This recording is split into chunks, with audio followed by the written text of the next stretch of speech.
그럼 지금부터 대한상의 ESG 경영 포럼을 시작하겠습니다. 먼저 대한상공회의소 박일준 상금 부회장님의 개회사가 있겠습니다. 여러분 큰 박수로 맞이해 주시기 바랍니다.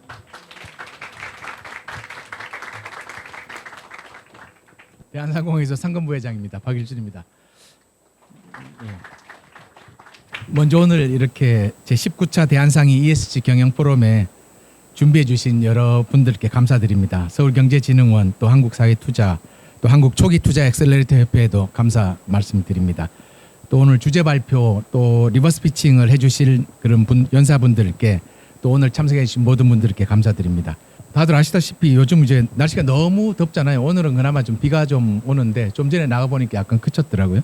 그런데 우리나라뿐만 아니고 유럽도 미국도 또 어제 그저께는 베트남에 이제 태풍이 오면서 이제 많은 인명 사고가 났다고 뉴스를 보고 있는데, 그런 식으로 이제 자연재해 이런 것들이 막 기후 변화와 맞물리면서 이렇게 많이 생겨서 기업도 뭔가 좀 더 적극적으로 이런 사회 문제 해결에 좀 관심을 가져야 된다 하는 그런 목소리가 많이 있습니다. 최근에 이런 뿐만 아니고 또 지금까지 쭉 이제 기후 변화나 이런 환경 문제에 대해서 특히 그런 얘기가 많이 있었고요. 그러다 보니까 그런 사회 문제 해결에 기업들이 좀 더 적극적으로 나서기 위해서 탄소 중립, 저출산, 지역 소멸 이런 많은 문제들에 대해서 관심을 가지고 있습니다. 이런 시점에 우리가 ESG 또 스타트업, 오픈 이노베이션 이런 주제로 오늘 ESG 경영 포럼이 개최되게 된 것을 굉장히 뜻깊게 생각합니다. 다들 아시다시피 대기업 같은 경우는 여러 가지 가지고 있는 기술이나 재원을 투입을 해서 온실가스 감축이나 이런 ESG 과제에 해결할 수 있는 그런 여력이 어느 정도는 있습니다. 또 스타트업과 소셜 벤처도 사회 문제 해결을 위한 아이디어와 기술 개발 이런 부분에 적극적이어서 양측 간 시너지 창출이 가능하다고 봅니다.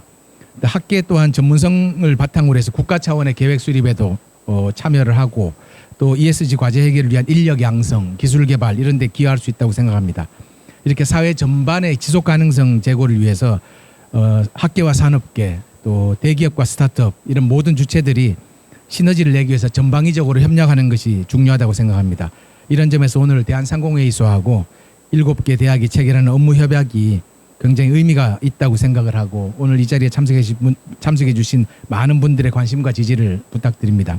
오늘 포럼에서는 국내외 사례를 통해서 ESG 과제 해결을 위한 오픈 이노베이션 활성화 방안을 한번 알아보고, 또 대기업이 스타트업들에게 ESG 협력 방안을 제안하는 시간을 마련했습니다.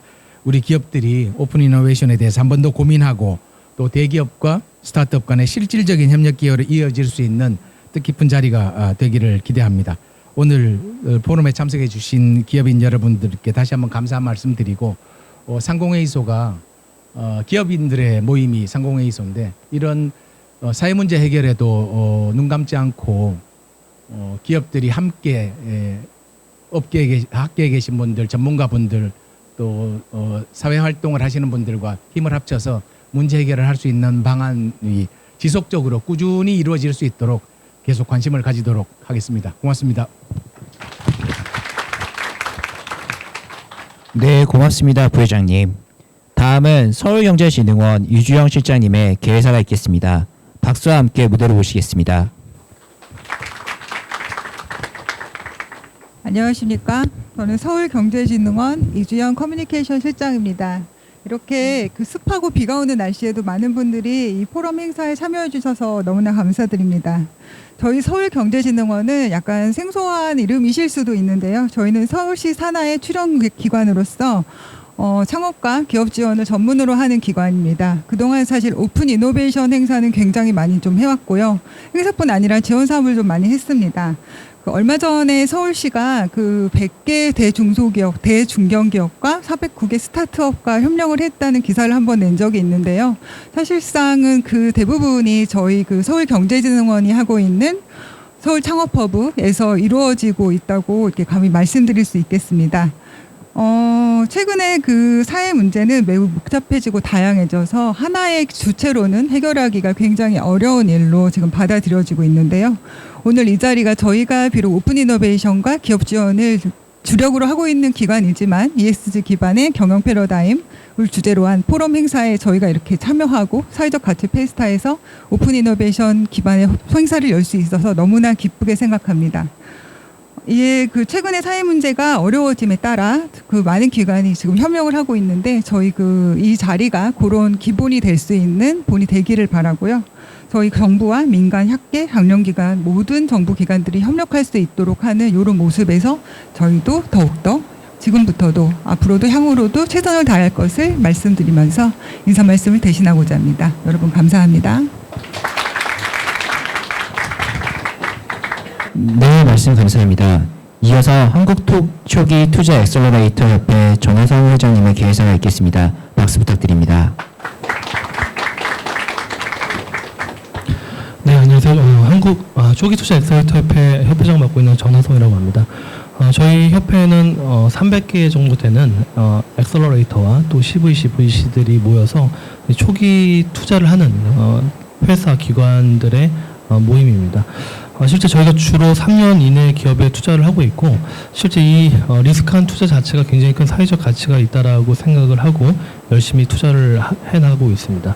오늘 자료도 보셔서 아시겠지만은 이 초기 투자와 반드시 또 연결되는 키워드 중에 하나가 오픈 이노베이션입니다. 그래서 실제 저희가 투자하고 대기업들의 오픈 이노베이션 프로그램과 잘 연계해서 스타트업들을 키워내는 역할들을 저희가 하고 있습니다. 오늘 빼놓을 수 없는 키워드 중에 하나가 ESG인데요. 마이클 샌델 교수님의 이제 공정이란 착각이라는 책이 있습니다. 그 책을 보고 서강대 경영학과의 장영균 교수께서 실제 기업 펌 퍼포먼스와 ESG의 상관관계를 만든 그런 도식도가 하나 있습니다. 보면은 52%는 실제 기업의 내부 요인으로 경영을 잘 해나갈 수 있지만은 한 48%는 외부 요인이다. 근데 외부 요인이 이 공정이 하지 않다라는 그런 생각에서 나오는 그런 이슈들로 인해서 실제 좌지우지 될 수 있다. 그래서 결국은 48%의 외부 요인을 해칭하는 행위가 ESG다라고 이야기를 하고 있습니다. 그래서 대기업들의 어떤 오픈 이노베이션 활동, 저희 또 초기 투자를 하는 엑셀러레이터들의 어떤 초기 투자 활동 모두가 ESG를 실현하는 활동이라고 생각을 하고 있습니다. 오늘 많은 좋은 강의들이 준비되어 있는 것으로 알고 있습니다. 좋은 교류와 또 많은 정보가 이 오늘 행사를 통해서 확산되기를 기대합니다. 감사합니다. 네, 말씀 감사합니다. 끝으로 한국사회투자 이순열 대표님의 개회사가 있겠습니다. 박수 부탁드립니다.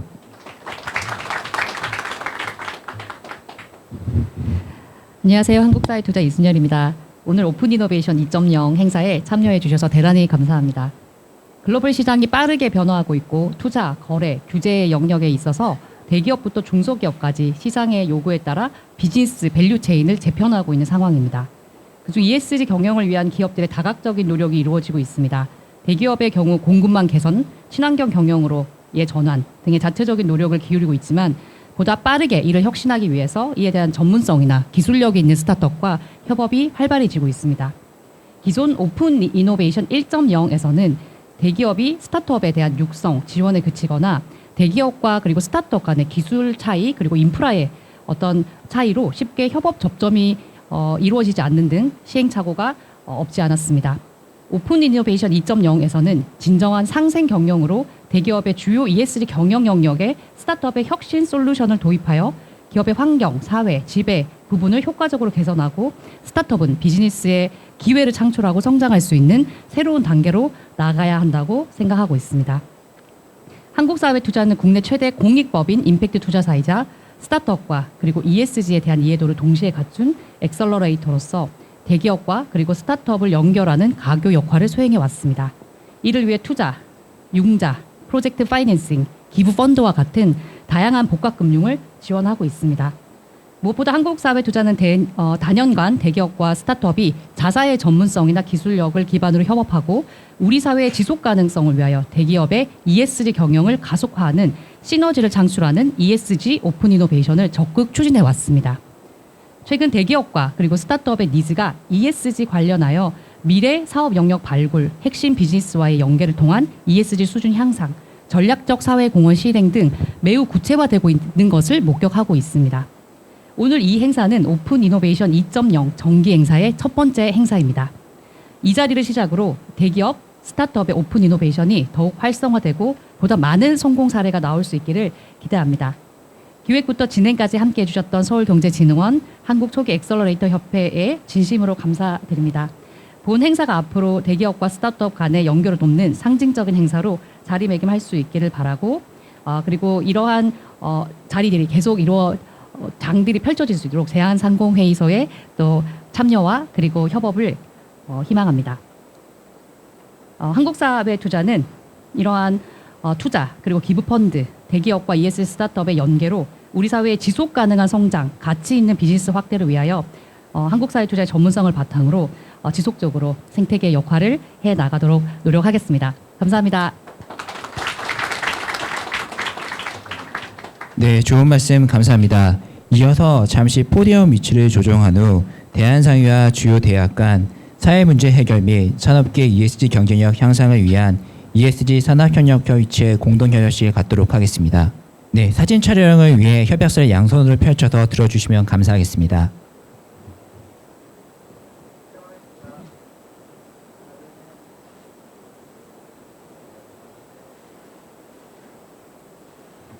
네, 감사합니다. 이제 모두 다시 자리에 차석해 주시면 감사하겠습니다. 네, 이어지는 순서는 주제 발표 시간인데요. 첫 번째 발표는 영국의 에너지 기업인 쉘의 해럴드 알바레즈 부부장님께서 쉘의 탄소 저감을 위한 오픈 이노베이션 사례에 대해 발표해 주시겠습니다. 해럴드 부부장님은 쉘의 오픈 이노베이션 센터 총괄을 역임한 바 있습니다. 이번 강의는 영어로 진행될 예정입니다. 여러분 박수로 맞이해 주시기 바랍니다. Good afternoon, everyone. My name is Harold Alvarez. First of all, big thanks for having me. I have a lot of energy and being in these facilities in the morning. I'm fascinated by the positive energy, collaborations, a very positive energy that I can feel it. So thank you very much for having me again. Because I have a lot of energy, so please stop me. I know that I only have 10 minutes, so remind me when I need to stop. So my name is Harold Alvarez. I'm based in The Hague. I work for the energy company Shell. And in addition to that, also, I teach at the Rotterdam School of Management at the Erasmus University in the topic of open innovation. So open innovation is really at the heart of me. Let me see if I go to the next one. Let's forget about this one. What I'm going to tell you now is what we are doing in Shell in terms of open innovation. And I do believe that open innovation is very important and is vital because we're facing the energy transition. And the energy transition has three main factors. There is uncertainty in terms of technology, uncertainty in terms of market conditions. So for instance, today I was reading that the biofuels market is going down. And there is also uncertainty in terms of regulatory landscape. The second factor is interdependency. There is no one company, there is no one country, there is not even one continent that can solve the problem of the energy transition by itself. So everyone is affected, everyone needs to collaborate. And the third factor is time constraint, right? We don't have time. In line with the Paris Agreement, we want to become a net zero society by 2050. And some voices are saying that even there would be a little bit too late. So there is time constraint. So the way that we do in Shell is to embrace open innovation.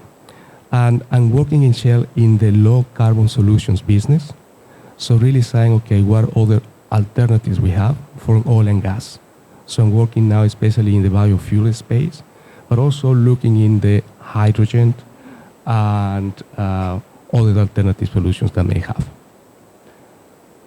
I'm going to go to this one, and this one is the Power in Progress. So Power in Progress is the strategy, is the name of the strategy that Shell launched in February 2021, and is a response to the energy transition.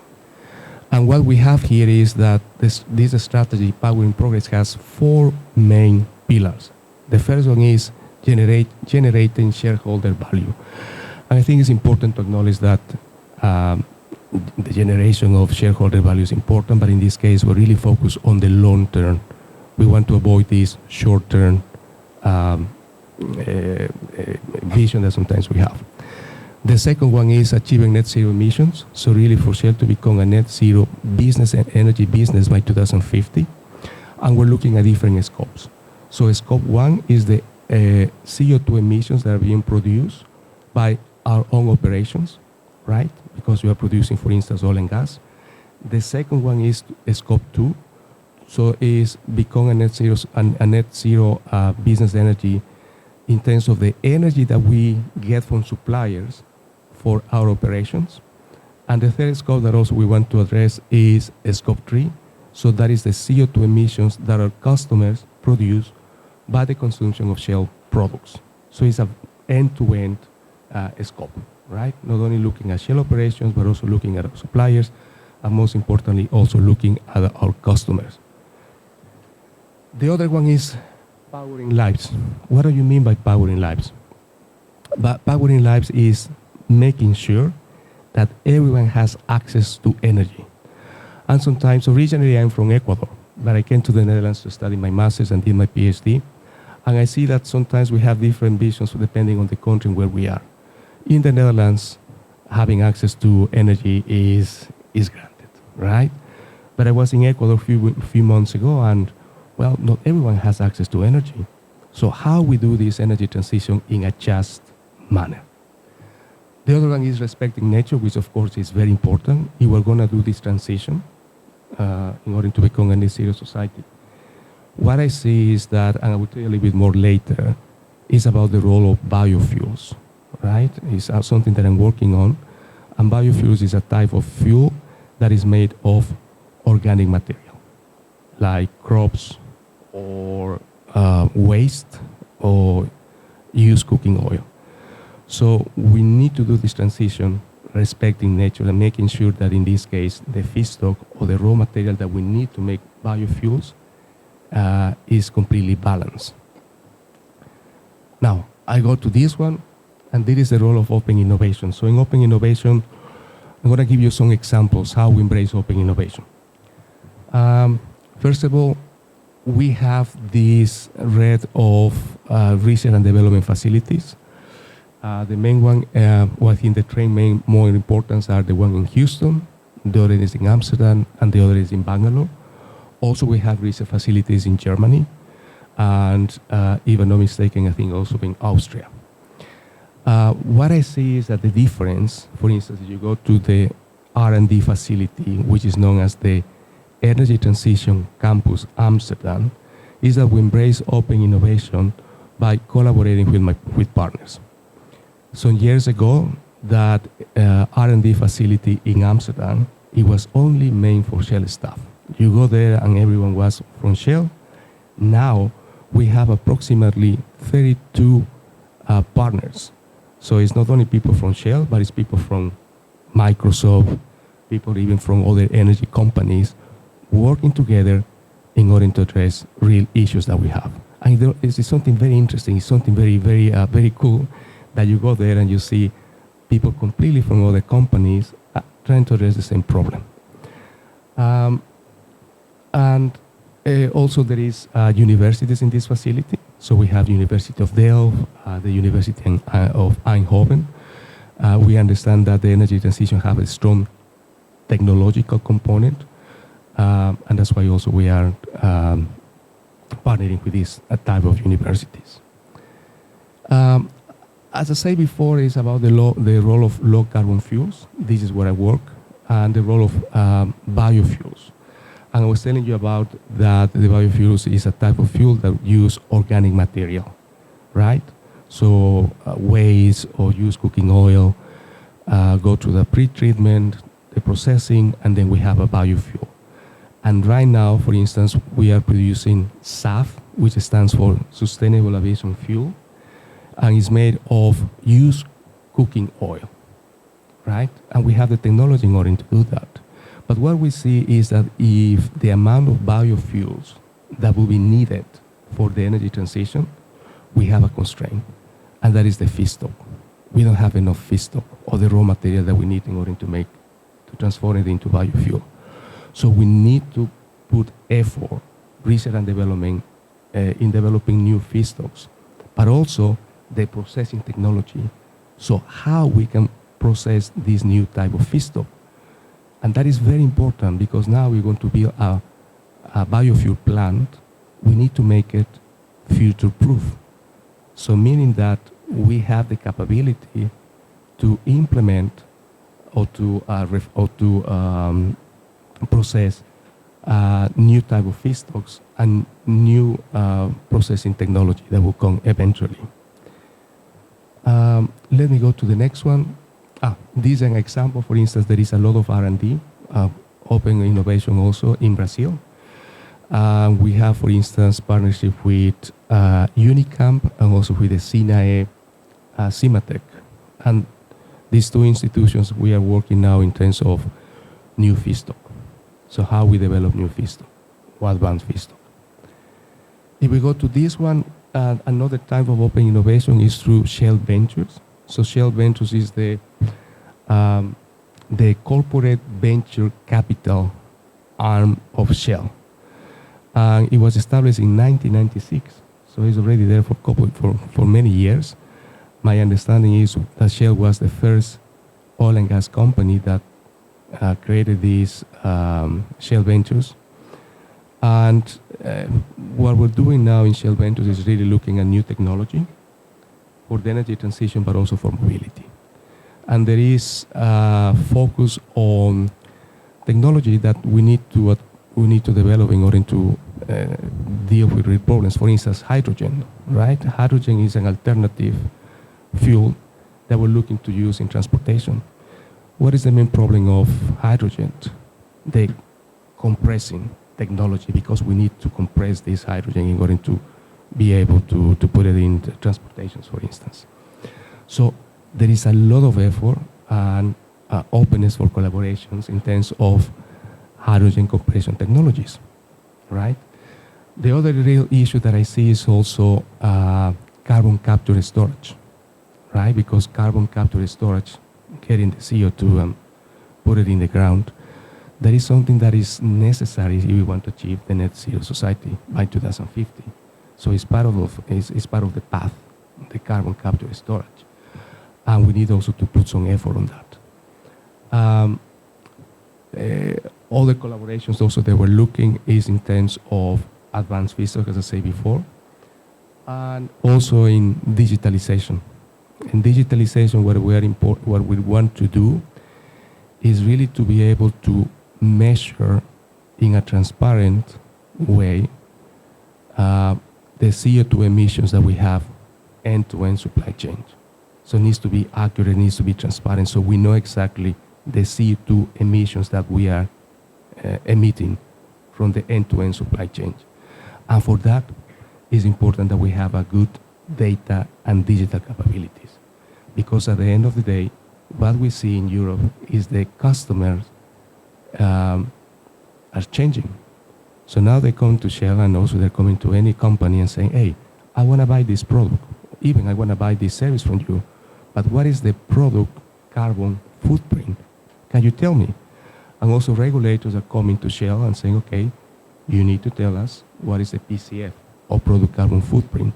And there is a lot of regulations and methodologies that we need to implement and be able to prove that the PCF number that we are providing to our customers and to regulators is transparent and is accurate. So also digital capability is also very important, and have a good data strategy and data implementation. Now, I think this is the last one. Hopefully I'm still within my 10 minutes. Is that in Shell, what we do, we work based on scenarios. And scenarios is not a prediction, but it's, okay, what is going to happen if these factors come together? And the most optimistic scenario is what is called the SKY scenario. And this says that it's technically possible to become a net zero society by 2050. But you know what? Open innovation is at the core of the SKY scenario. We need to come together.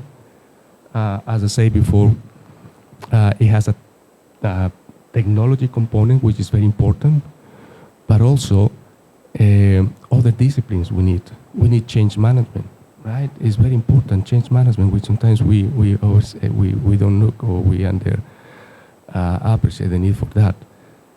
We need also economics, right? Because we need to have solid businesses in order to make this profitable as well. Because we need it also for our shareholders. At the end, just want to say that energy transition is possible only if we embrace open innovation.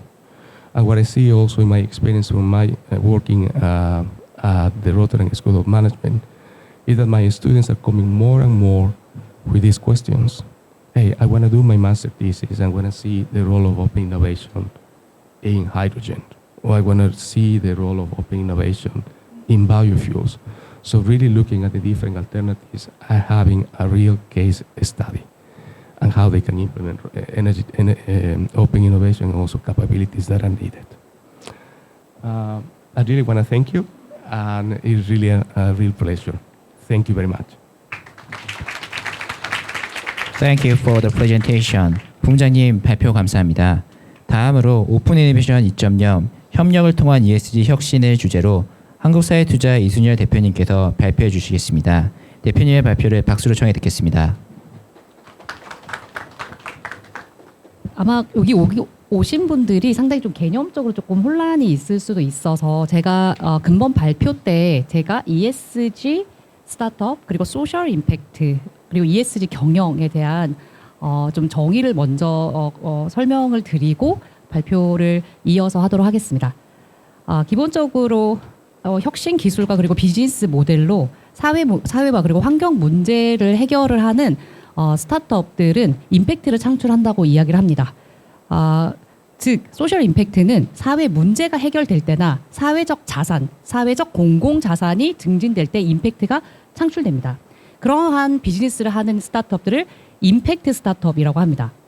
근데 우리는 ESG 지금 스타트업이라고 지금 막 이제 이야기를 하고 있죠. 그랬을 때 이 부분에서는 ESG 영역에서 이런 임팩트를 창출하는 환경과 사회 영역에서 주요하게 임팩트 창출하는 스타트업을 ESG 스타트업이다라고 지칭한다고 생각을 하시면 될 것 같습니다. 그러면 ESG 그러니까 ESG 자체는 경영의 전략 부분입니다.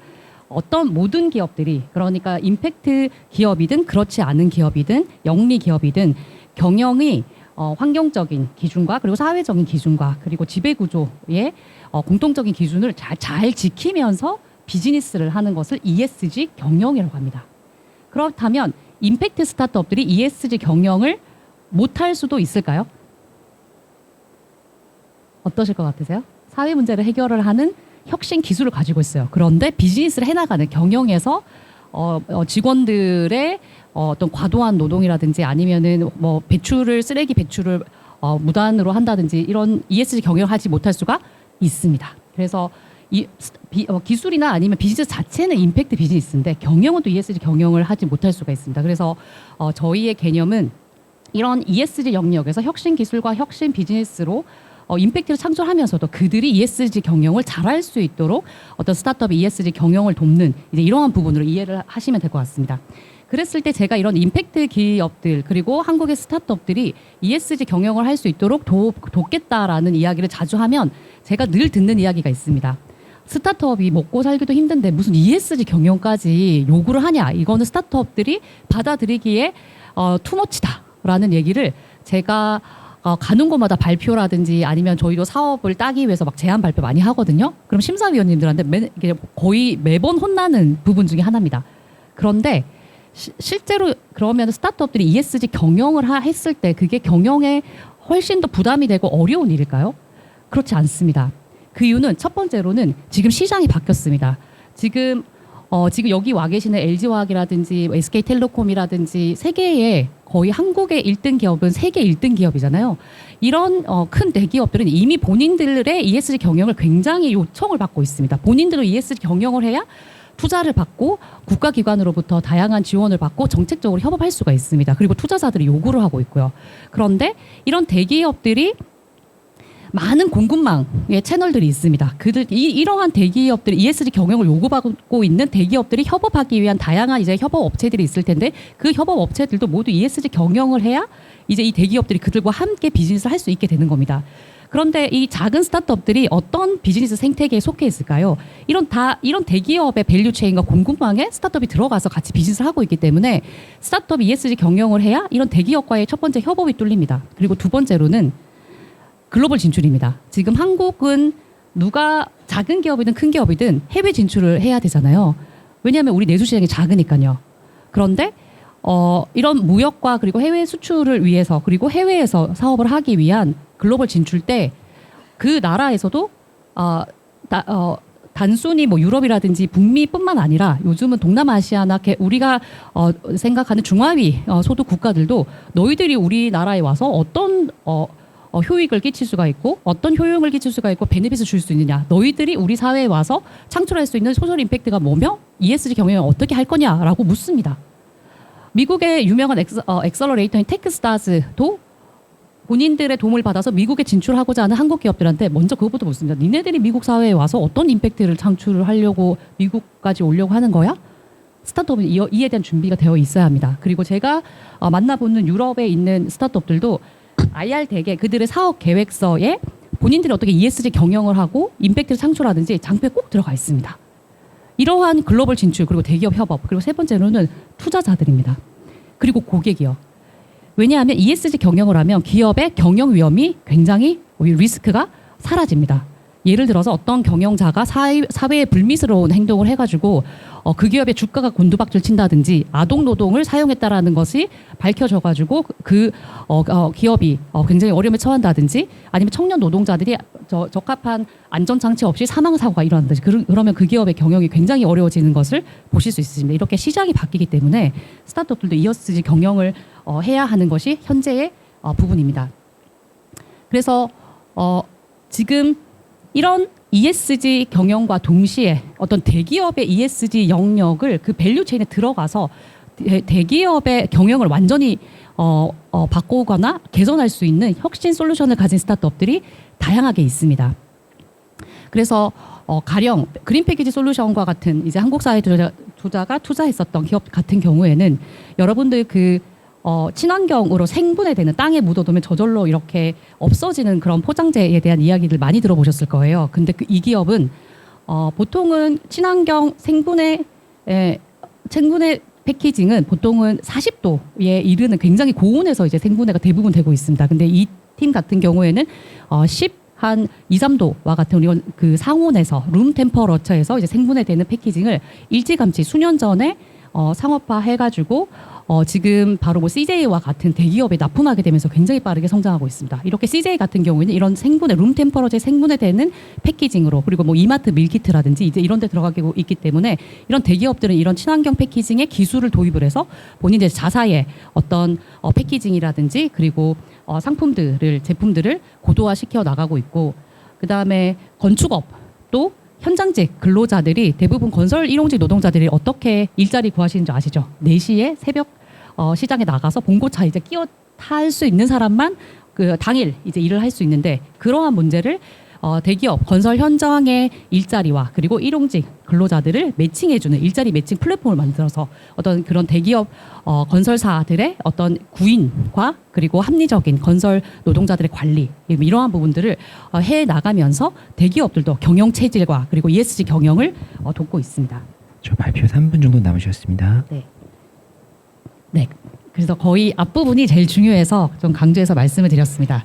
그래서 이런 ESG 영역에서의 오픈 이노베이션은 결국은 이런 ESG 영역에서의 문제를 대기업이 저는 평생을 NGO에서 세이브 더 칠드런이라든지 정말 이런 자선 기반의 NGO에서 평생을 일했어요. 근데 저는 여기 이런 시장 기반으로 나오려고 했었던 이 영역에 나오려고 했었던 이유가 결국 우리가 사는 세상은 NGO들에게 후원해서 그 후원금으로 할 수 있는 세상이 아니라 여러분 오실 때 지하철 타고 오시고 오늘 물 사 드시고 지금 다 어떤 패션 회사에 옷을 입고 계시고 우리 SKT의 통신 서비스를 받고 계시고 우리가 사는 세상은 이러한 제품과 서비스와 돈이 거래가 이루어지는 진짜 이 세상이 정말 진짜 세상이잖아요. 저는 이 세상이 바뀌어야 모든 사람들이 함께 잘 살 수 있는 세상이 될 거라고 생각을 했습니다. 그래서 이런 대기업이 결국은 기업이 세상을 바꿀 수가 있고 이 기업의 어떤 변화를 가속화시킬 수 있는 것이 바로 스타트업들의 혁신 기술 스타트업들의 빠르게 개발하는 그런 기술들입니다. 그래서 오픈 이노베이션들은 이런 대기업과 그리고 혁신 스타트업들의 오픈 이노베이션은 우리 문제의 해결, 그리고 스타트업들의 성장, 그리고 안정적인 상호 상생의 파트너십이 오픈 이노베이션의 윈윈 전략이라고 말씀드릴 수 있습니다. 지금 다양한 사례들이 나타나고 있습니다. 그래서 이런 뭐 불가사리를 재활용한다든지 아니면 굴폐각도 버려지는 굴폐각의 석회질을 추출을 해가지고 대기업의 폐수에 오염물질을 흡착한다든지 이러한 혁신 스타트업의 기술과 대기업의 협업이 굉장히 많이 이루어지고 있고 이러한 것들을 이제 가속화시키고 협업을 더 촉진하는 것이 저희의 일입니다. 그래서 저희는 기후, 농식품 그리고 사회 서비스라는 우리 미래 사회의 지속 가능성에 가장 기여하고 있는 이러한 혁신 스타트업들을 발굴해서 엑셀러레이팅하고 투자하고 그리고 옆에 보시는 LG화학, LG전자와 같은 대기업과 협력하게 하는 그런 중간의 다리의 역할을 하고 있고 그리고 이런 말씀드렸던 혁신 스타트업들의 ESG 경영을 측정하고 평가하고 컨설팅하는 ESG 플러스라는 스타트업 ESG 경영 평가 모듈과 그리고 저희는 NGO입니다. 세상을 바꾸고자 하는 NGO. 그래서 이 NGO로서 기부금을 이런 대기업의 기부금을 받아서 이런 혁신 스타트업에 투자하는 이러한 부의 재분배, 자원의 재분배의 역할을 지난 12년 동안 하고 있습니다. 그래서 올해 4월부터 이런 대기업과 혁신 스타트업과의 연결 작업들을 계속하고 있고 시간이 모자라서 상세한 케이스를 하나하나 설명드리지는 못하지만 이러한 다양한 어떤 협업들이 일어나고 있습니다. 네, 여기까지 제가 준비한 발표이고 향후에도 이런 대기업과 그리고 혁신 기술을 가진 스타트업들 간의 그런 ESG 오픈 이노베이션이라든지 ESG 협업들이 다양하게 일어날 수 있도록 저희도 현장에서 최선의 노력을 다하도록 하겠습니다. 감사합니다. 대표님 좋은 발표 감사드립니다. 마지막으로 ESG 패러다임에 따른 국내 오픈 이노베이션 사례를 주제로 린 스타트업 코리아 최원식 대표님의 발표가 있겠습니다. 모두 박수 부탁드립니다. 네, 안녕하십니까. 만나게 해서 반갑고요. 저희는 이제 린 스타트업 코리아라고 아마 스타트업 창업하시는 분들은 아실 겁니다. 스타트업을 어떤 식으로 해야 되는지 방법론에 대한 거였고 실적으로는 15년 전에 이제 이런 회사라다가 새 회사를 창립할까 그러다가 이 정보가 우리 게 아니라 결국 미국에서 와서 창업을 더 활성화하기 위해서 한다 그래서 저희들도 지금 현재 회사가 아닌 커뮤니티로 풀어놨습니다. 저희들도 사회적 가치를 추구하고 있다고 말씀드리고 싶고요. 자, 제가 오늘 갖고 온 거는 ESG 경영을 잘하고 있는 해외 회사하고 한국의 회사를 소개를 할 겁니다. 특히나 우리가 많은 ESG를 얘기하면은 이미 벌써 제품을 생산하려고 많은 탄소를 쓰고 환경을 오염시키는 회사가 아니라 지금 보는 파타고니아라는 회사는 처음부터 태생부터 환경 문제에 대해서 접근했던 회사입니다.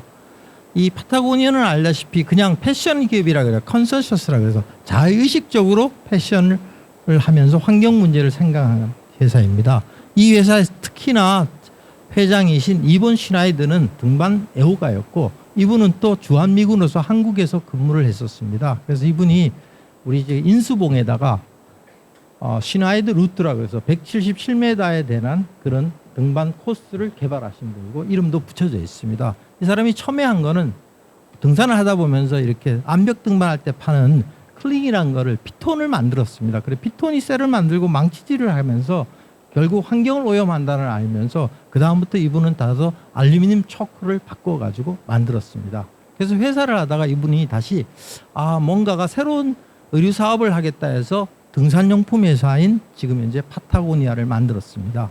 이 회사가 처음 시작할 때 보는 사명, 즉 말하자면 비전 미션들이 보면은 탐장이 재밌습니다. 미션을 보면 우리는 최고의 제품을 만들 때 불필요한 환경 피해를 유발시키지 않으며 사업을 통하여 환경 위기에 대한 공감대를 형성하고 해결 방안을 실행한다라고 했습니다.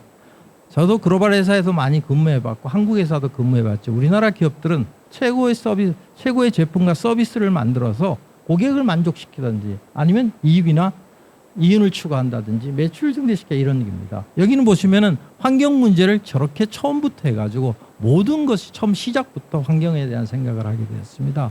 그리고 또 하나는 환경을 파괴하면서 유기농을 써야 되겠다라는 생각을 해가지고 근데 실제 유기농을 재배해 보니까 우리가 쉽게 유기농이라고 하지만은 실제 그걸 재배하는 과정에서는 이미 땅이나 이런 게 오염돼 가지고 제품이 잘 안 나오고 그걸 제품화 시키는데 어려움을 많이 기업에서 겪고 있습니다. 그래서 초기에는 30%가 불량품이었지만 지속적으로 해가지고 지금은 유기농을 100%로 가지고 쓰고 있고요.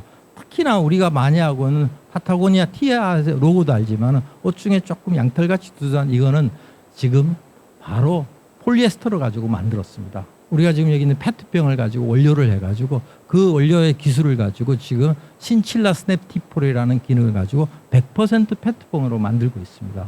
우리가 환경으로 만들어요. 우리 한국도 지금 페트병이나 이런 걸 쓰겠다고 해서 국가에서 수고를 해서 쓰지만 실제 우리가 그걸 제품으로 활용되는 30% 미만이라 그러더군요. 그 과정에서 발생되는 것들이 아직 다 개발되거나 환경에서 잘 쓸 수 있지 않도록 되어 있답니다. 그래서 이 회사는 결국에는 파타고니아라는 회사 자체가 이미 모험심을 가지고 진행했던 회사고요. 그리고 하는 운영 방식에서도 굉장히 특이합니다. 지금 좌측에 보이는 친환경 매장이라 그래서 우리 한국에 많은 패션 대기업들이 이 회사하고 제휴를 해가지고 하려고 들어갔었습니다. 근데 160개 회사가 결국 출하했지만 마지막에 된 회사는 미오미어라는 한국의 스타트업 같은 작은 기업입니다. 저하고 좀 개인적으로 알고 있는 회사인데 이 회사의 대표가 그 다음에 전략기획팀이 이번 신화인데 가서 설명했던 거는 물론 사업을 어떻게 해야 되는지 전략적인 부분도 했지만은 우리는 많이 팔지 않고 당신의 정신을 그대로 실현시켜 주겠다. 그리고 이 미오미어는 그 당시에 이 매장을 만들 돈이 없었습니다. 그래서 이본 슈나이드가 50억을 투자하고 한국에 50억 펀드에서 100억짜리 매장을 논현동에 1000매장을 냈고 저와 같이 저도 그때 초대받아가지고 갔었는데 저같이 친환경적으로 모든 걸 썼고요. 그 다음에 두 번째 커뮤니티를 운영하고 우리가 브로셔를 만들 때 브로셔의 용지에서 조금 좋은 재질을 써가지고 하는데 거기에 알루미늄 코팅도 되어 있습니다. 그래야만이 선명을 하진 않은데 이 회사는 물론 이 회사도 저렇게 재생 페이퍼를 썼을 때 내부 디자인팀의 반발이 굉장히 심했다고 합니다. 그래서 퀄리티가 안 나오니까 그래도 끝까지 밀어붙여가지고 저렇게 커뮤니티 활동도 했으며 또 하나는 환경단체나 이런 단체 전체 매출액 1%를 지원하고 있습니다. 지금도 지속적으로.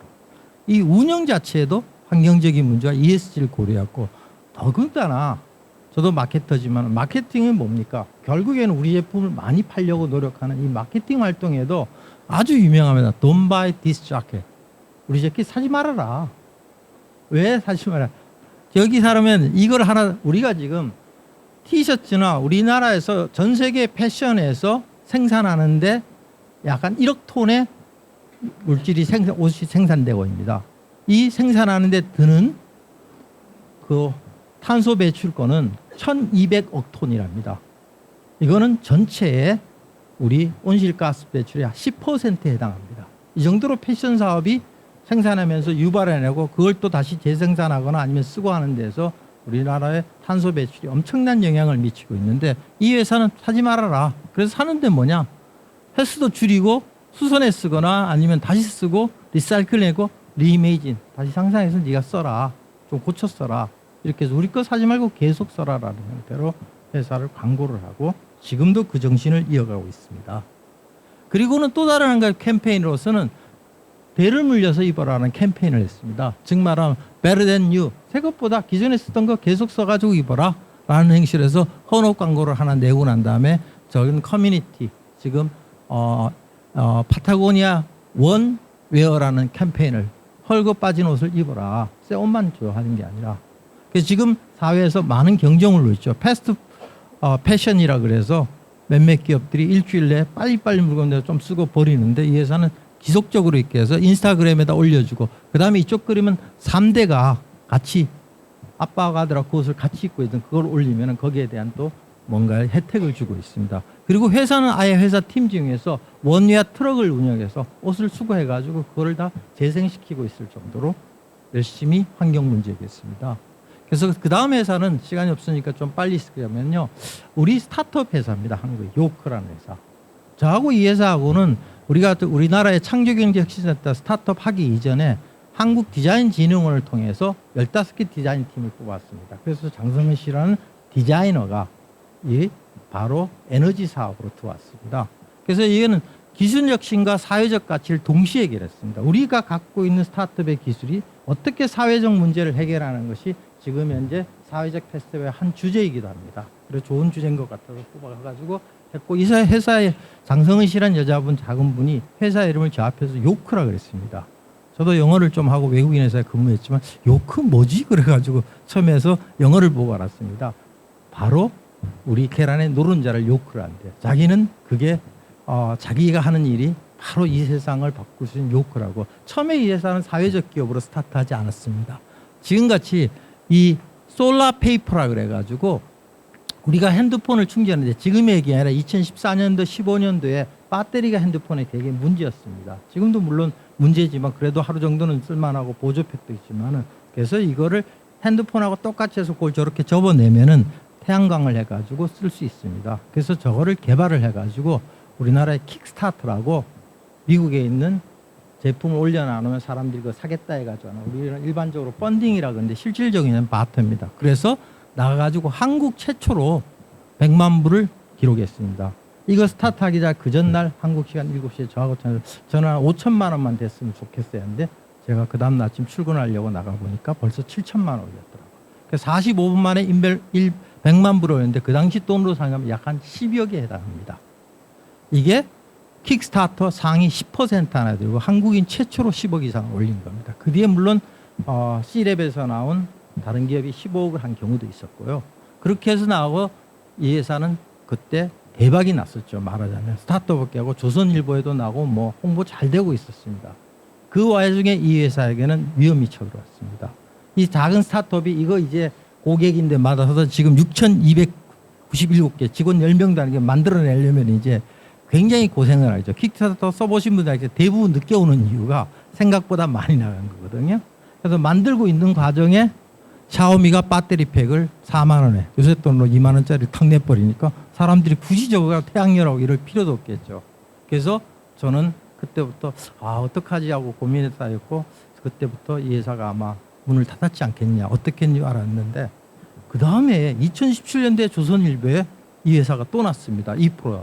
이제 비로소, 물론 처음부터 환경 문제에 대해서는 솔라카우라 그래가지고 저렇게 소를 만들어 놔놓고 소에다가 밑에다가 우리 소 젖같이 이렇게 바를 꼽으면 거기에 태양열 충전이 됩니다.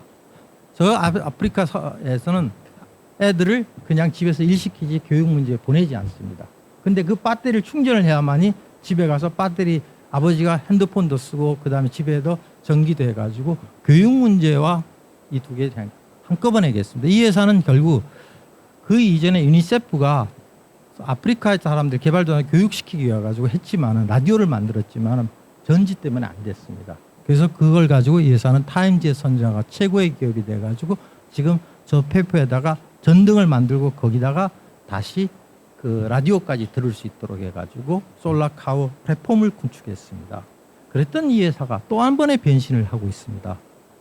마침 어제 서울경제진흥원에서 주관하는 트라이 에브리띵, 오늘도 지금 동대문 뒤에 어제 오늘 하고 있습니다. 그 회사에 갔더니 저기 아얀티라는 커피, 이디오피아 커피를 가지고 지금 판매를 하고 있습니다. 공정무역이라서 거기에 나오는 커피, 좋은 커피를 그대로 직접 생산을 해가지고 한국에다 팔고 있으면서, 여기에서 이 팔린 물량은 결국 저기 아프리카 국가들의 그 전등 하나 사가지고 할 수 있도록 서비스를 해주고 있습니다. 그래서 공정무역도 하고 있고 솔라카우 프로젝트를 지원도 하고 있고, 특히 모든 것들을 탄소 저감 노력을 해가지고 지역과 상생하고 있는 아주 좋은 회사입니다. 제가 이 두 개 회사를 간단하게 해서 한마디 말씀드리면, 이제 우리 기업은 ES를 경영이라는 생존 전략으로도 가져가야 되지만, 더 중요한 거는 회사의 DNA가 아예 ESG가 들어가 있어야 된다는 거고요. 또 하나, 사회는 이제 사회 문화의식으로 해서 환경 문제에 대해서 ESG에 접근해야 된다는 걸 말씀드리고 있습니다. 경청해 주셔서 감사합니다. 네, 대표님 좋은 발표 감사드립니다. 이어서 리버스 피칭을 통해 4개의 기업을 만나보도록 하겠습니다. 리버스 피칭은 기존의 스타트업이 대기업에게 협력 제안을 하던 것과 달리 ESG 과제 해결이 필요한 대기업이 스타트업을 대상으로 역으로 협력 방안을 제시하는 형식입니다. 오늘 삼성물산, SK텔레콤, LG화학, 플랜H 벤처스에서 ESG 성과 제고를 위해 협력할 스타트업을 찾고자 리버스 피칭을 준비해 주셨습니다. 그럼 이제 차례대로 발표를 청해 듣도록 하겠습니다. 먼저 삼성물산의 조혜정 사무님의 발표를 부탁드리겠습니다. 네, 안녕하세요. 이렇게 뜻깊은 자리에서 저희 회사의 사용자 경험 혁신하는 DSP 신사업 발굴과 육성을 통해서 전문적이고 우수한 스타트업을 같이 가는 동행의 이야기를 전달하게 되려서 정말 매우 영광으로 생각하고 있습니다. 저는 삼성물산 건설 부문의 DXP 사업을 맡고 있는 조혜정입니다. 저희 사실 건설업은 아시겠지만 공간을 그동안 많이 구축을 해왔습니다. 특히 아시다시피 빌딩, 주택 건설 분야에서 굉장히 쌓아온 우수한 설계, 시공 역량을 바탕으로 건설 사업 경쟁력이 굉장히 높은데요. 이제 저희가 생각하는 고객에 대한 접근은 이렇습니다. 그 공간에서 삶을 영위하시는 사용자분들의 디지털 경험 혁신을 저희가 제공하는 신사업을 발굴함으로써 저희 사업의 포트폴리오도 넓히고 또 새로운 신수익원을 창출하고자 하는 게 저희의 굉장한 큰 목적이 되겠습니다. 보시는 것처럼 세계 3대 마천루, 그다음에 많이 아시겠지만 레미안을 통해서 이미 많은 고객분들과 만나고 있습니다. 이제 저희가 디지털을 통해서 이런 공간에 계시는 분들께 어떠한 경험을 혁신해 드릴지 이 부분이 저희의 가장 큰 고민이라고 할 수 있습니다. 여러분 아시겠지만 빅블러의 시대를 통해서 현재 경계가 무너지고 있으면서 플레이어들 그리고 산업, 시장, 고객이 많이 바뀌고 있습니다. 특히 고객 같은 경우는 이제 초개인화와 초맞춤하는 더욱이 필요한 저희 서비스의 핵심이 되고 있고요. 시장 또한 어떤 A의 B와의 플레이어들이 섞여진 시장으로 굉장히 많이 발전을 해서 최근에는 초융합, 초연결, 초지능 이런 쪽으로 너무 많이 가속화되고 있습니다. 또한 산업도 디지털과 결합하지 않으면 살아남을 수 없는 이런 형태로 돼 있고요. 플레이어도 마저도 이제는 어제의 적이 오늘의 친구가 되는 이런 엄청난 빅블러의 시대에서 가장 바꾸기 어려운 건설업이 많이 바뀌고 있습니다. 여러분 요새 올해 건설업이 굉장히 어렵지 않습니까? 저희가 이제는 더 이상 건설을 고집하다가는 지속 가능하지 않다 이런 생각을 하고 있고요. 이래서 저희가 관심을 많이 갖게 된 배경이 되겠습니다. 저희가 올해 서울경제진흥원하고 엔티피팀 파트너스의 전문적인 도움을 받아서 2024년 퓨처스케이프라는 테마를 가지고 오픈 이노베이션 행사를 진행을 하고 있습니다. 보시는 것처럼 5월에 저희가 모집을 했고요. 총 4개 분야에 모집을 했습니다. 많은 스타트업들이 와주셨고요. 저희가 IR데이를 전체 개최하면서 저희 국내 AC, VC의 아주 전문적인 심사역들을 모시고 IR데이를 했습니다. 굉장히 경쟁적인 IR이 있었고요. 거기서 한 6개 업체를 저희가 선발을 했습니다. 그래서 6개 우수하신 스타트업들 분들의 대표들 그리고 개발자들을 직접 만나서 저희가 할 수 있는 테마 그리고 주제에 대한 걸 잡았고요. 구체적으로 이거를 실증할 수 있는 프로그램까지 인큐베이팅을 해서 지난 8월 22일에 킥오프 데이를 했습니다. 6개의 업체분들은 전문 스타트업 분들은 기존에 하고 계셨던 분야를 좀 저희랑 같이 만나서 공간으로 확장하는 아이템을 만들어 주셨고 저희는 또 저희가 갖고 있는 공간이 많습니다. 레미안도 있고 또 빌딩도 있고 그래서 거기에 시너지를 낼 수 있는 프로그램을 만들어서 킥오프를 했고요. 지금 현재 실증을 굉장히 진행 중이시고요. 10월까지 진행해서 데모데이를 저희가 10월쯤에 하게 될 예정입니다. 이 데모데이 때는 저희 외에도 투자를 많이 하실 수 있는 투자 기관들을 좀 유치하려고 합니다. 그래서 성황리의 실증에 대한 결과를 보고함으로써 성과도 보게 되고 또 이 자리를 통해서 투자를 받으실 수 있도록 그리고 저희도 또 투자도 하고 이런 프로그램을 진행하고 있습니다. 모집 분야를 보시면 시니어 리빙, 에듀테크, 라이프스타일, 데이터 비즈 4분야로 했고요. 아시겠지만 그 독거노인 돌봄 노인 대상 서비스 업체를 포함한 시니어 리빙 쪽을 저희가 타겟팅했습니다. 그리고 두 번째는 이 맞춤형 AI 교육 서비스를 통해서 수혜 대상을 좀 확대할 수 있는 그래서 굉장히 교육률이 높지만 아직도 수혜가 어려운 사실 대상들이 많으십니다. 그래서 이번에 AI 이런 교육 서비스를 어떻게든 확대할 수 있을지 이 부분을 찾았고요. 그다음에 세 번째는 이 라이프 스타일은 이제 정말 이웃과 공존하는 이런 라이프 스타일 서비스를 갖고 계신 분들 위주로 저희가 한번 공모를 좀 했습니다. 그리고 소상공인이라든지 이런 분들의 사업 경쟁력을 강화할 수 있게 이커머스 데이터를 가지고 마케팅의 툴을 만들어 드리는 이런 쪽의 사업들과 같은 데이터 비즈 이렇게 4개를 모집을 했습니다. 보시는 것처럼 라이프스타일, 시니어 리빙 데이터 비즈가 굉장히 골고루 들어오셨고요. 총 한 저희가 317개사가 지원을 해주셨어요. 그리고 그 지원해 주셨던 회사들의 투자 상태를 보면 한 번도 투자를 안 받으신 분들도 40%나 계셨고요. 좀 보시면은 프리 A 쪽 그리고 시리즈 A 쪽에 계신 분들도 많이 들어와 주셨습니다. 총 6개 선정 기업이 되겠습니다. 그래서 시니어 쪽에 케어를 봐주시는 헬스맥스 그리고 리브온이 지금 시니어 케어를 갖고 있고요. 두 업체 모두 지금 저희가 그 삼성생명 공익자단에서 만든 저희 노블 카운티에 들어가서 지금 실증을 진행하고 계십니다. 저희 삼성물산 건설이 시공을 했고요. 그래서 노블 카운티를 저희가 이제 연결해 드리고 거기 가서 현재 공간을 한 6군데를 잡아서 세대도 들어가고 또 공용 그 커뮤니티 센터도 들어가서 이런 헬스케어와 그다음에 낙상 방지하고 있는 이런 쪽들을 저희가 지금 하고 있고요. 이 플레이 태그 같은 경우는 원래 어린이집에 들어가서 어린이들의 행동을 이렇게 AI 비전을 통해서 분석하는 솔루션을 갖고 계셨는데 이번에 저희가 노인분들의 근골격을 예측할 수 있는 그래서 그런 쪽으로 좀 주제를 바꿔서 기술을 응용할 수 있게 도와드렸습니다. 그래서 지금 노블 카운티의 커뮤니티 센터에 들어가셔서 어르신들 동의를 다 받고 어르신들의 모션을 지금 분석을 하고 있습니다. 그리고 오디너리 매직은 영유아 발달 맞춤 놀이 키트를 제공하는 AI 기업인데요. 저희가 이 기업하고는 저희 임직원들 자녀분들을 대상으로 시행을 한번 했고요. 레미안 원베일리에 들어가서 지금 시행을 하고 있습니다. 그래서 원베일리에 계시는 고객분들, 아이를 키우신 분들을 모집을 저희가 도와드리고 그분들하고 같이 지금 실증을 진행을 하고 있습니다. 그리고 와들 같은 경우는 대화형 AI 에이전트 기반으로 고객에게 자동으로 추천을 하는 서비스를 갖고 있는데요. 저희가 에이세컨즈가 저희 삼성물산 패션 사업부에 있습니다. 그래서 에이세컨즈 사업 부문을 연결해서 에이세컨즈에 있는 마케터들이 쓰실 수 있는 프로그램을 지금 개발을 해서 실증을 할 예정입니다. 그리고 판피 같은 경우는 생성형 AI 기반 초실가면 XR 저작 툴을 만드는 업체인데요.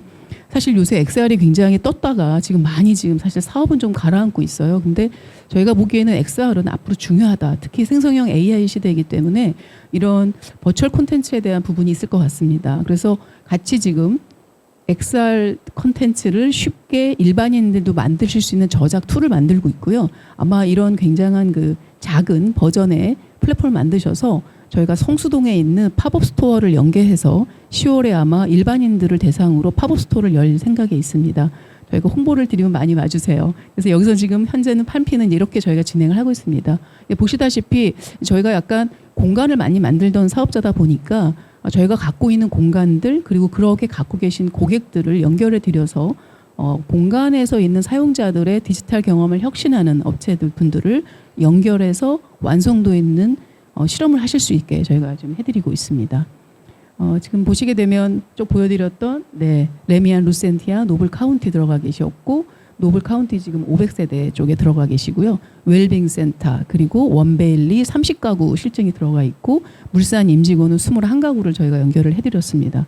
그리고 에이세컨즈 마케팅팀 그리고 성수동 팝업 스코어에서는 이제 MG 분들을 저희가 만날 예정입니다. 네, 이렇듯 저희는 사람, 기기, 서비스를 연결하는 저희 플랫폼을 통해서 혁신적인 공간 경험을 제공하고 AX 시대에 저희 건설의 패러다임을 좀 바꿔주실 분들을 계속 찾고 있습니다. 저희가 홈 플랫폼 그리고 빌딩 플랫폼 그리고 시니어 플랫폼에 관련한 분들은 언제든지 환영을 하고 있습니다. 작년에 저희가 출시한 홈닉이라고 하는 홈 플랫폼에 같이 삶의 특별함을 제공하는 주거문화 서비스를 적용하실 분들 그리고 올해 저희가 출시 예정인 빌딩 플랫폼에서 빌딩 운영과 빌딩 생활을 혁신할 수 있는 서비스를 갖고 계신 분들 찾고 있고요. 저희가 내년쯤 저희가 좀 생각하고 있는 이 시니어 플랫폼 쪽에는 이 초고령화 시대에서 사회 문화를 좀 선도하면서 시니어들에게 편리함을 제공할 수 있는 서비스 이런 걸 갖고 계신 분들을 찾고 있습니다. 네, 감사합니다. 네, 사모님 좋은 발표 감사드립니다. 이어 SK텔레콤 김춘수 팀장님의 발표를 청해 듣도록 하겠습니다. 예, 안녕하세요. 반갑습니다. SK텔레콤 ESG의 디지털 혁신팀, 디지털 접근성팀을 맡고 있는 김춘수입니다. 반갑습니다. 예, 저는 오늘 주제를 장애인과 노약자를 위한 베리어 프리 AA 프로젝트에 대해서 소개해드리고자 합니다. 기억하실지 모르겠는데요. SK텔레콤의 사람을 향합니다. 광고 끄덕끄덕 해주시는 분이 많이 있으신데요. 오른쪽에서도 이제 사람을 향합니다라는 캠페인을 2007년경에 저희가 대대적으로 전개한 바가 있는데 당시가 3G 이제 영상 통화가 가능했던 시점부터 저희가 주로 이런 메시지를 내기 시작했었습니다. 그리고 여기에 소재로 나온 이 광고 같은 경우는 당시 태풍 매미 기억하실 수 있는데 무척 큰 피해가 있었고 그때 딸과 예비 사위를 그 태풍으로 인해서 잃어야 했던 한 아버지의 스토리를 광고에 담았었습니다. 이 아버지가 딸이 보고 싶을 때 딸의 전화번호로 전화를 해서 음성 사서함 넘어가면 딸을 사랑하는 마음, 그리워하는 마음을 이 통신 서비스 통해서 담아냈던 이 메시지를 저희가 전했었는데요. 이처럼 우리 사회에 새롭게 어떤 도입되고 전개되는 빅테크들은 큰 효용을 다채롭게 또 다양하게 제시하는 것 같습니다. 이에 대해서는 2011년도 스티브 잡스가 본인의 마지막 공식 프레젠테이션에서 이야기한 부분과도 맥이 이어지는 것 같습니다. 당시에 췌장암 투병을 하고 있었던 스티브 잡스가 아주 유명한 프레젠테이션이죠. 애플에서 많은 기술을 개발했지만 기술만으로는 충분치 않다. 이 기술이 인문 그리고 인간다움과 결합을 할 때에 비로소 우리의 마음을 울릴 수 있는 아주 뛰어난 서비스들을 개발할 수 있다라는 유언과 같은 메시지를 남겼습니다. 이런 흐름을 볼 때에 통신, 그 다음에 어떤 스마트폰을 이끌었던 기업들이 결국에 찾아내는 지향점은 사람인 것 같고 이 모든 기술은 언제나 사람을 향하게 된다고 생각하고 있습니다. 그리고 조금 더 스코프를 좁혀볼 때에 이러한 큰 기술들이 나왔을 때에 기존에는 해결하지 못했던 사회적 난제들이 해결이 되어 가고 있습니다. 베리어 프리, 장애인과 노약자가 마주한 어려움을 경감시키는 영역으로 조금 더 스코프를 좁혀보면 2007년도 WCDMA 기술이 나왔을 때 영상통화가 가능해졌고요. 그때 많은 분들이 원격으로 얼굴을 보면서 이제 마음을 전할 수 있었던 길이 열렸는데 가장 이 기술을 환영하시고 즐겁게 사용하셨던 분들 중에 한 집군이 청각장애인 분들이십니다. 이 수화를 통해서 친구들과 자유롭게 의사소통할 수 있는 길이 드디어 열렸기 때문이죠. 그에 발맞추어서 2007년도부터 SK텔레콤은 또 저희가 수화로 하는 고객센터를 열어서 고객분들이 어떤 개선 요청 사항이 있을 때 수어로도 의사소통하실 수 있는 길도 열었었습니다. 그리고 2008년도에 이제 아이폰이 도입된 다음에 스마트폰이 이제 본격적으로 도입이 되었는데요. 안타깝게도 시각장애인 분들은 스마트폰으로 인해서 오히려 더 큰 어둠 속에 들어가게 됐다라는 어려움들을 표출하셨습니다. 기존에 피처폰을 안 써보신 분도 있을 텐데 피처폰은 버튼이 작지만 다 있었기 때문에 그것을 이용하기가 쉬웠지만 스마트폰은 화면만 있기 때문에 시각장애인 분들 입장에서는 어떻게 이용할지 도저히 방법이 없었고 결국 애플에서 아까 어떻게 보면 잡스의 그 정신을 받아서 세 번째 아이폰 버전부터 보이스 오버라고 하는 아주 혁신적인 접근성 기술을 접목하기 시작했습니다. 그래서 손으로 화면을 터치하면서 읽게 되면 거기에 어떤 앱이 있는지 어떤 정보가 있는지를 음성으로 읽어주는 이 서비스를 기본적으로 구현을 했고 이 보이스 오버 기능을 바탕으로 다양한 접근성 기술들이 앱 형태로 태동할 수 있었던 그라운드를 만들어 주었습니다. 이렇게 통신, 스마트폰은 어떤 장애인 또는 비장애인 모두에게 큰 효용을 만들어내고 있는데요. 어느덧 AI가 우리 일상 속으로 이미 들어왔고 또 앞으로 더욱더 많은 서비스로 발전할 텐데 그때 사람을 향하는 어떤 기술이 나올지 또 우리와 함께 호흡하고 있는 이웃인 장애인, 노약자를 위한 어떤 기술이 나올지 한번 그 발제를 통해서 논의해보고 싶었습니다. 그 중에서도 저희는 AI가 시각장애인을 위한 또 다른 눈, 또 다른 따뜻한 눈길이 될 수 있을까라는 주제를 가지고 스타트업과 함께 협업한 스토리를 소개해드리고자 합니다. 참고로 2020년 기준으로 전 세계에 중증 이상의 시각장애를 갖고 있는 인구는 2.9억 명, 상당히 많은 숫자죠. 근데 2050년이 되면 의료기술이 발달함에도 불구하고 2배에 가까운 4.7억 명으로 증가할 것으로 예상이 되고 있습니다. 이유는 전 세계가 공통적으로 마주하고 있는 고령화 이슈가 있기 때문이고 또 저개발 국가는 여전히 의료 혜택을 받지 못하기 때문에 이렇게 인구가 늘어난다고 합니다. 그렇기 때문에 저희가 개발하고 있는 AI 기술이 많은 시각장애인들을 돕는 기술로 아주 유용하게 사용되어야 하고 사용될 수 있을 것으로 보고 있습니다. 저희 시각장애인을 향하는 AI 기술 설리번 플러스의 스토리를 좀 말씀드리려고 해요. 여기 코엑스까지 오실 때에 비장애인들, 정한인들은 횡단보도라든지 어떤 버스, 지하철 타야 될지 너무나도 쉽고 당연하게 올 수 있지만 시각장애인 분이 만약에 오늘 그 페스타에 오고 싶다고 하셨을 때 과연 용기를 내서 오시는 것이 쉬운 길이었을까 생각해 보면 만만치 않은 일이었을 것으로 생각이 됩니다. 신호등의 색깔을 아시기도 어렵고 어떤 버스 또 어떤 플랫폼에 가야 되는지도 도전적인 상황이기 때문이죠. 그래서 이러한 어떤 정보 격차를 줄이고자 만든 앱이 설리번 플러스이고요. 투아트라는 작은 스타트업이 2018년도에 출시한 앱입니다.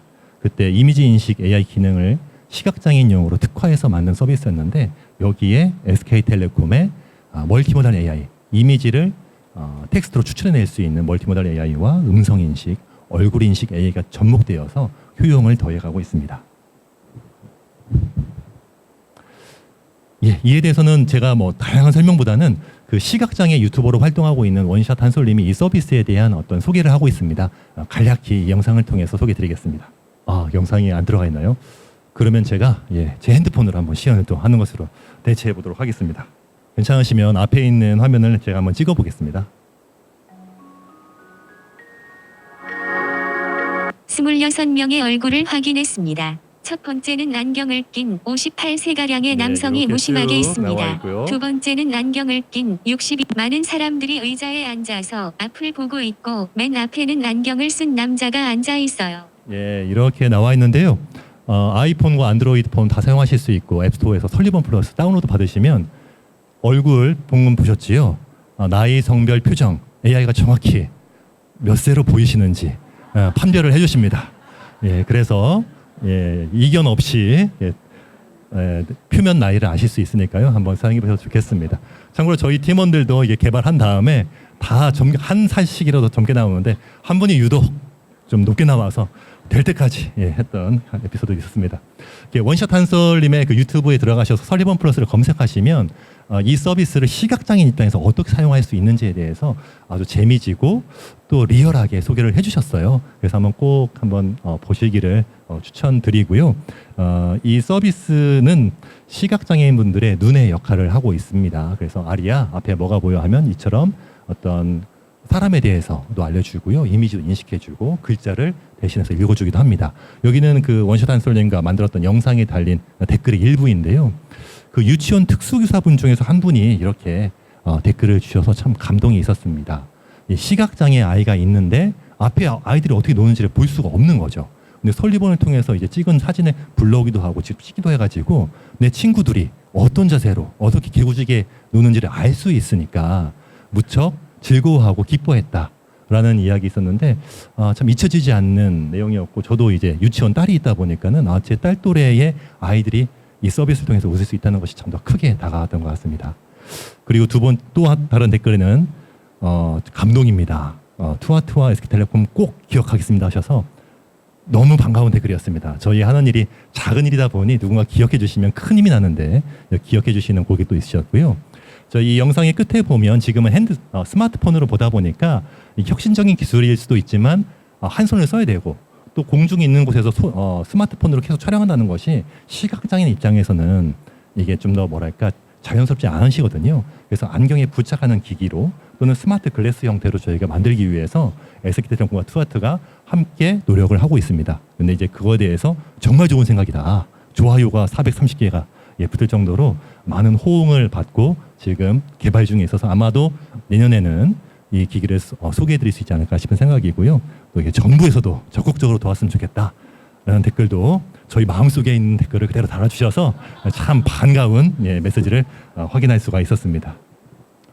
이 서비스는 전 세계 200개국에서 40만 명 넘게 다운로드 받아서 오늘도 지금 아프리카에서도 유럽에서도 또 태평양과 인도양, 대서양에 있는 섬나라에서도 사용을 하고 있습니다. 그래서 대한민국의 대기업과 스타트업이 함께 만든 서비스가 전 세계 시각장애인의 일상을 실시간으로 돕고 있습니다.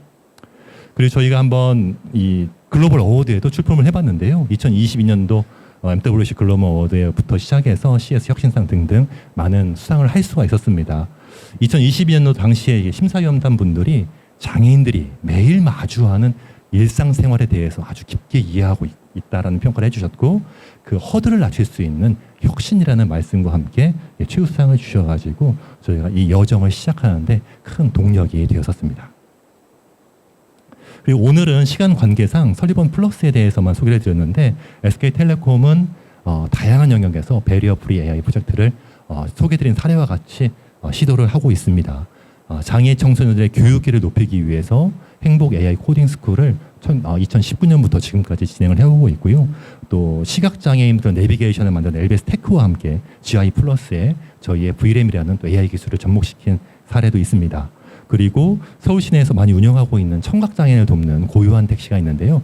거기에도 저희의 다양한 ICT 기술을 접목시켜서 청각장애인들을 위한 새로운 일자리 창출에도 저희가 2018년부터 지금까지 힘을 함께 보태오고 있습니다. 그래서 우리 사회의 이웃이고 또 가족일 수 있는 장애인, 노약자분들이 갖고 있는 크고 작은 꿈을 이루는데 저희의 기술이 기여할 수 있는 여지를 계속해서 찾고 시도하고 있다고 말씀드릴 수 있겠고, AI 기술은 이제 시작입니다. 생각해보면 10년, 20년, 30년 뒤에 저희가 만들어갈 수 있는 배리어 프리 AI 프로젝트는 정말 다양다종하게 출현되고 결실을 거둘 것으로 생각하고 있습니다. 저희가 스타트업과 함께 만들어가는 누군가에게는 큰 정말 배리어 프리 AI 프로젝트를 소개드렸는데요. 함께 더 다양한 프로젝트도 만들고 싶습니다. 그래서 언제든 문의해 주시고 또 뵙고 새로운 프로젝트를 구상할 수 있기를 기대하겠습니다. 감사합니다. 네, 좋은 발표 감사드립니다. 다음으로 LG화학 이영중 책임님께서 발표해 주시겠습니다. 네, 안녕하세요. LG화학의 이영주입니다. 네, 반갑습니다. 저는 소속 때문에 LG U 플러스를 쓰는데 SK 사례를 들으니까 계속 써도 될지 좀 고민이 되네요. 너무 잘 들었고요.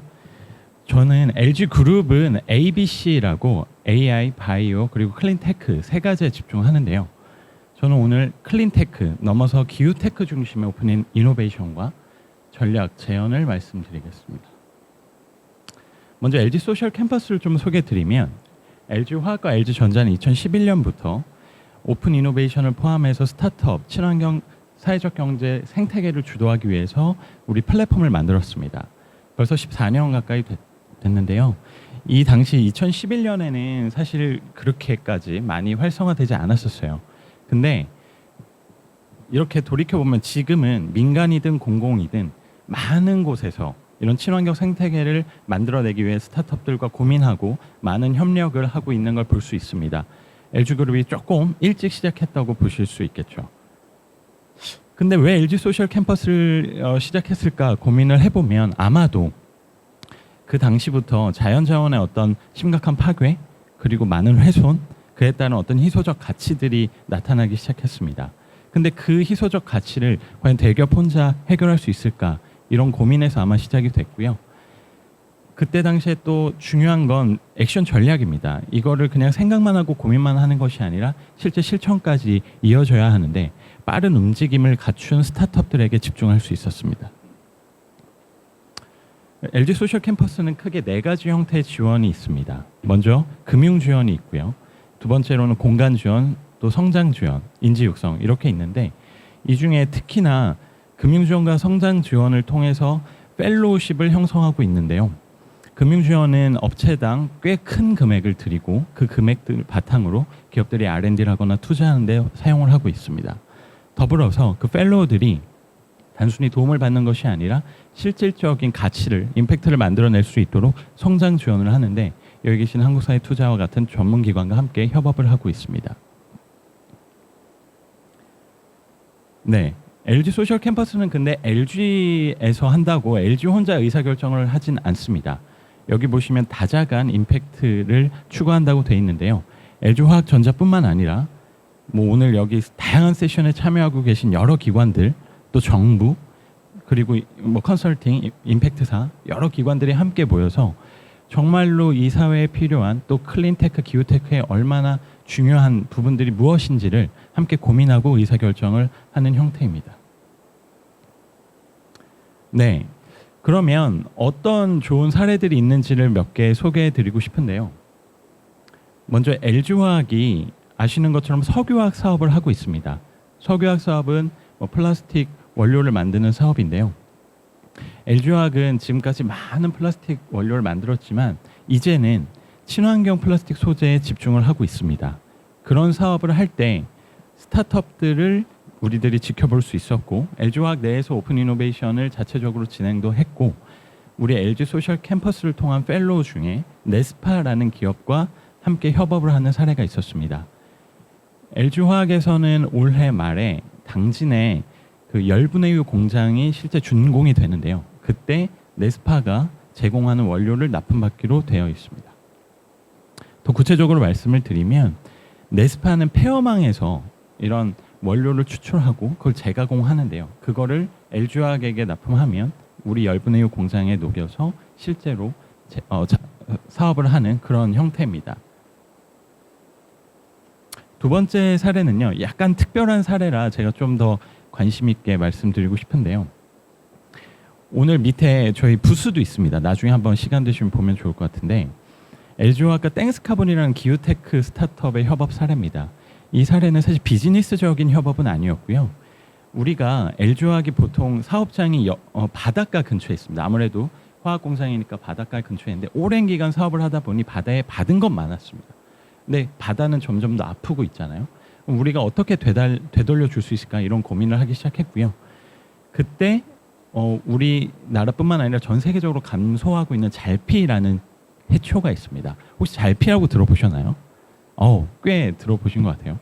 블루카본의 하나의 종류인데요. 그런 잘피가 70% 이상 감소하고 있기 때문에 우리가 사업을 영위하는 그 해안가 앞에 잘피를 심고 거기 서식지를 보존해서 생물 다양성을 증가시키고 생태계를 복원하자. 더불어서 메타버스를 활용해서 많은 청소년들이 그 잘피가 왜 중요하고 해양이 왜 중요한지를 알려주면 좋겠다라는 이 기획을 가지고 땡스카본과 함께 협업을 했고 이 협업을 바탕으로 제가 알기로는 땡스카본이 굉장히 신뢰도가 높아지고 많은 사업적인 성과를 이룰 수 있었던 것으로 알고 있습니다. 또 하나의 사례는 리플라라는 기업인데요. 리플라는 플라스틱 순도를 높이고 또 분별하는 그런 기기를 만드는 업체입니다. 근데 LG화학이 사실 다양한 박람회나 미덥에서 리플라를 만났는데 처음에는 잘 되지 않았어요. 근데 사업부에서 우리 LG화학과 함께하는 소셜 펠로우라는 얘기를 듣고 굉장히 더 적극적으로 협업이 시작이 됐습니다. 그래서 저희한테 이제 플라스캔이라는 선별기를 납품하셨고 또 원료 업체에도 제공하는 그런 사례입니다. 근데 이게 중요한 건 열 몇 개를 판 게 중요한 게 아니라 저희를 시작으로 또 열 몇 개 이상 기관과 협력을 하기로 리플라가 진행을 하셨거든요. 그런 의미가 있었고요. 또 하나는 오이스터 에이블인데요. 오이스터 에이블 같은 경우는 다 아시죠. 오늘의 분리수거라고 기기를 저희 LG 사업장과 마곡이나 다양한 사업장에 넣고 많은 임직원들이 참여해 볼 수 있는 그런 협력 사례입니다. 임직원들에게 인식 제고뿐만 아니라 실제로 오늘 분리수거 기기도 많이 홍보가 된 것으로 알고 있습니다. 뿐만 아니라 오늘 최 대표님 발표하셨던 요크도 저희의 펠로우기도 하고요. 제가 신는 신발을 만드는 LAR도 우리의 펠로우입니다. 밑에 부스에도 굉장히 많습니다. LG 소셜 캠퍼스의 기업들에 관심 많이 가져주시면 좋을 것 같아요. 네, 사실 이제 이 얘기를 하려고 앞에 이제 말씀을 드렸는데요. 저희가 14년 동안 오픈 이노베이션 사업을 진행해 보니 그렇게 쉽진 않았습니다. 사실 오픈 이노베이션 사례를 여기서 앞에서 많이 말씀을 하지만 정말 100에 한두 개의 성공 사례가 나오더라고요. 정말 어렵고 장애물 많습니다. 그런 거 인정해야 되고요. 그럼 어떤 전략적인 접근이 필요할까 고민을 해봤고요. 첫 번째는 단계적 접근입니다. 우리 LG 소셜 캠퍼스가 화학과 전자의 사업이긴 합니다. 그래서 1차적으로는 집중을 하지만 LG 그룹에는 LG 슈퍼스타트라는 또 오픈 이노베이션 사업이 있습니다. 거기에도 저희가 연결을 해드리고 더불어서 계열사 협업도 지원을 하고 나아가서 범 LG가까지도 저희가 함께 하고 있고요. 실제로 여러 가지 사례들이 나오고 있습니다. LG의 사업도 이만한데 정부 사업이나 다른 기업의 사업 또한 굉장히 다양한 단계적 접근이 가능할 것으로 예상하고 있습니다. 두 번째는 이거는 그림들을 많이 보셨을 것 같아요. 예전 세미나에서 발표했던 그림인데 보시면 간단히 설명을 드리면 저 땅이 기회라고 봅시다. 보면 여긴 조류가 많이 흐릅니다. 그때 이 큰 배, 뭐 항공모함이라고 할까요? 이 큰 배가 대기업이라고 하고 작은 배가 뭐 스타트업이라고 보면 이 조류의 어떤 경쟁에 치열한 곳에서는 큰 배가 쉽게 정박하기 어렵습니다. 쉽게 말하면 기회 근처에 가기가 빠르지 않다는 거죠. 천천히 갈 수밖에 없고 그때 피봇이 가능한 어떤 스타트업들과 함께 협업을 하면 우리가 생각했던 비시장 비고객이 몇 년 후에는 시장과 고객이 될 수 있습니다. 그런 걸 나타내는 그림인데 여러분들께서도 이 그림을 통해서 많은 인사이트를 얻으시면 좋을 것 같아요. 네, 그래서 제 결론은 이 세 가지인데요. 첫 번째는 아까 말씀드린 것처럼 OI가 절대 쉽지 않고 우리가 리버스 피칭을 하지만 어떤 결과가 나올지 모릅니다. 하지만 실패가 기본이라는 전제를 좀 가져가면 좋지 않을까 생각합니다. 혹시 중꺾음하라고 들어보셨나요? 보통 그렇게 하세요. 중요하지만 꺾이지 않는 마음으로 하시는데 그게 아니더라고요. 중요한 건 꺾여도 그냥 하는 마음이래요. 네, 요새 MZ 고개를 끄덕이신 분들 MZ로 생각하시면 됩니다. 아무튼 그러니까 우리가 그런 것들에 너무 매여서 시도를 안 하는 것조차 좀 문제지 않을까 생각해봤고요. 두 번째는 제가 아까 앞서 말씀드린 사례 중에 땡스카본 사례 기억나시죠? CSR 사례거든요. 근데 그 사례를 통해서 땡스카본이 그 후속이 다 CSR적인 협업이 아니었어요. 그 신뢰가 쌓여서 다른 기업과는 비즈니스 협업이 일어나기도 하고요. 어디서는 투자가 일어나기도 했습니다. 즉 OI의 영역에 너무 우리가 매몰될 필요가 없다는 거죠. 사회공헌도 있을 수 있고요. 어떻게 보면 다양한 형태의 OI가 나타날 수 있다라고 생각이 들고요. 마지막으로는 이 시대가 바뀌는 것처럼 지금 OI가 어떻게 보면 용어 정의를 이제는 기회라고 생각을 해주시면 좋을 것 같습니다. 테스트베드의 기회로 삼고 대기업도 이제는 스타트업들에게 기회로 생각을 하거든요. 그런 것처럼 편안하게 좀 문을 두드리시고 우리가 같이 이 사회를 더 발전시킨 데 같이 고민할 수 있었으면 좋겠습니다. 네, 이상으로 발표 마치겠습니다. 감사합니다. 네, 책임님 좋은 발표 감사드립니다. 마지막으로 플래닛 벤처스의 원학명 대표님께서 발표해 주시겠습니다. 안녕하십니까. 플래닛 벤처스 대표이사 원한경입니다. 앞에 나오신 분들은 일단 뭐 설명이 필요 없는 분들이셨을 것 같고 쟤네는 뭐지? 라고 하시는 분들이 계실 것 같아서 간단하게 설명이 필요할 것 같네요. 우리 플래닛 벤처스는 2019년도에 호방건설이 설립한 건설업 최초의 엑셀레이터로 시작해서요. 지금 오픈 이노베이션을 전문으로 하는 벤처 투자 회사로 활동을 하고 있습니다.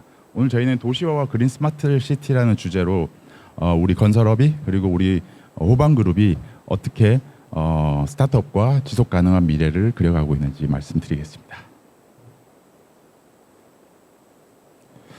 플래닛 벤처스는 보시다시피 스타트업의 기술과 서비스를 이렇게 산업에 이렇게 접목해서 산업의 혁신을 도모하고 있습니다. 저희는 모회사와의 시너지 극대화를 위해서 먼저 스마트 시티와 공유 경제를 기반으로 하는 도시 재생 사업에 집중을 하고 있고요. 이 경험을 바탕으로 저희는 다양한 산업의 혁신을 설계하는 오픈 이노베이션의 기획자가 되고자 합니다. 요걸 먼저 설명드리고 가셔야 될 것 같아서 좀 설명을 드리면 호방그룹은 30년 만에 재계 순위 30위 그리고 건설 시공 순위 10위권까지 고속 성장한 재무 건전성이 아주 우수한 그룹입니다. 이를 바탕으로 호방그룹은 다양한 산업과 산업으로 진출하고 보시다시피 사회공헌 사업도 활발하게 진행하고 있는데요. 호방그룹의 주요 사업 분야는 아파트 건설로 시작해서 티베형 공법을 활용한 토목 산업으로 진출했고요. 그리고 유럽형 테마 스트리트몰을 기반으로 한 아비뉴 프랑 그리고 다수의 유통 플랫폼도 보유를 하고 있습니다. 그리고 리솜 리조트와 골프장 인수를 통해서 스포츠와 레저 분야로도 진출을 했고 최근 대한전선 인수를 통해서 제조업과 신재생 에너지 산업 사업에도 관심을 가지고 그 인프라를 확장하고 있습니다. 그리고 서울신문, EBN 산업경제 등 미디어 컨텐츠 분야로도 진출을 했습니다.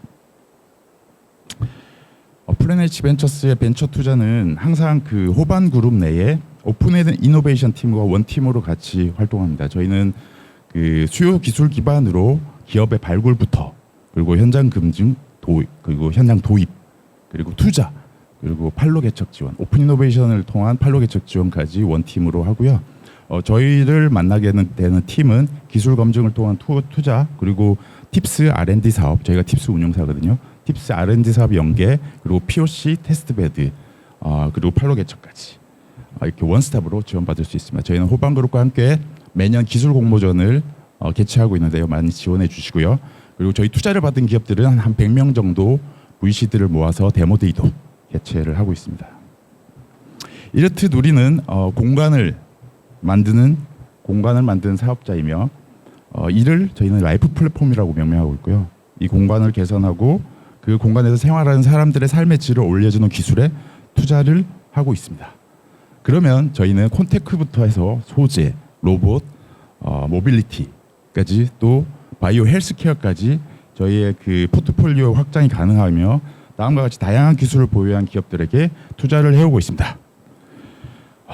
이 호반그룹이 성장하는 속도만큼 굉장히 빠르게 진행을 하고 있는데요. 뒤에 실제 사례들이 있기 때문에 좀 빨리빨리 진행하겠습니다. 그러면 우리 건설업이 왜 그린 스마트 시티에 집중을 하고 있을까요? 전 세계적으로 도시화가 급격하게 진행되고 있는데 도시화는 곧 환경 파괴라는 공식이 일면 타당해 보이는 것은 보시다시피 좁은 공간에 많은 사람들이 모이는 이 과밀화로 인한 문제가 필연적이기 때문입니다.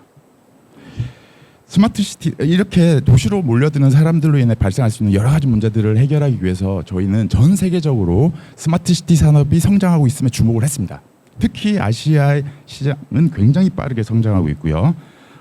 이는 세계 건설 시장의 미래로 급부상하고 있습니다. 보시다시피 스마트 시티는 인프라, 그리고 데이터, 그리고 서비스의 핵심 요소로 구성되어 있는데 인프라 구축의 핵심 플레이어인 여기 계신 SK텔레콤 같은 ICT 산업, 그리고 건설 산업, 여기 삼성물산 상무님 계시죠? 건설 산업의 플레이어들은 이러한 미래 혁신 기술을 이해하고 이 스마트 시티 산업이야말로 이 혁신 기술들의 거대한 플랫폼 역할을 하게 될 것이다 라고 생각을 합니다. 그래서 건설 산업에 이렇듯 다양한 기술들이 지금 접목이 되고 있는데요. 그 결과 이러한 순작용이 증가하고 이런 부정적인 부분들이 감소한다라는 데이터들이 통계로 나와 있습니다. 이렇게 호반의 인프라 위에 우리 만들어진 ESG 경영 사례들을 실제 사례를 통해서 이 세 개 카테고리 위주로 한번 설명을 드리겠습니다. 이제부터가 핵심인데요. 네, 저희 카탈로닉스라는 팀입니다. 현대 건축에서 가장 필수적인 자연 친화 공간, 즉 녹지 공간이죠. 이 녹지 공간은 지금까지 굉장히 노동 집약적인 방식으로 관리가 되고 있습니다. 아까 보신 부분이 서울 월드컵 경기장인데요.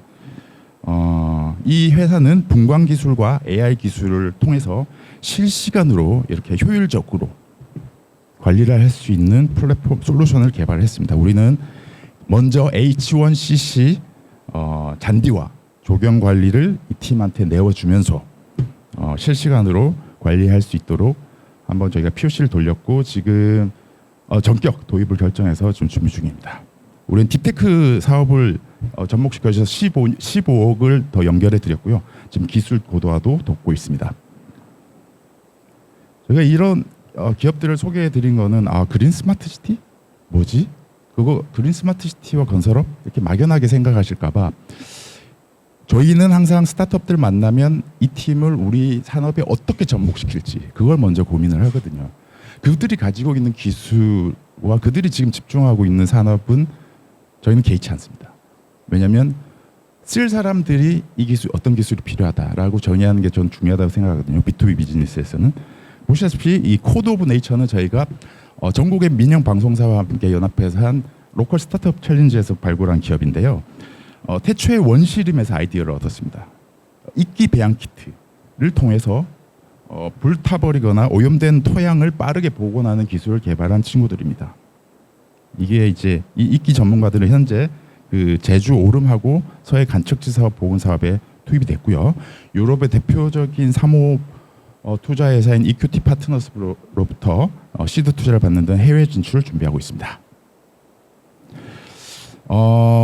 현대차 산업벤처 출신으로 스마트 윈도우 필름을 개발한 티폰입니다.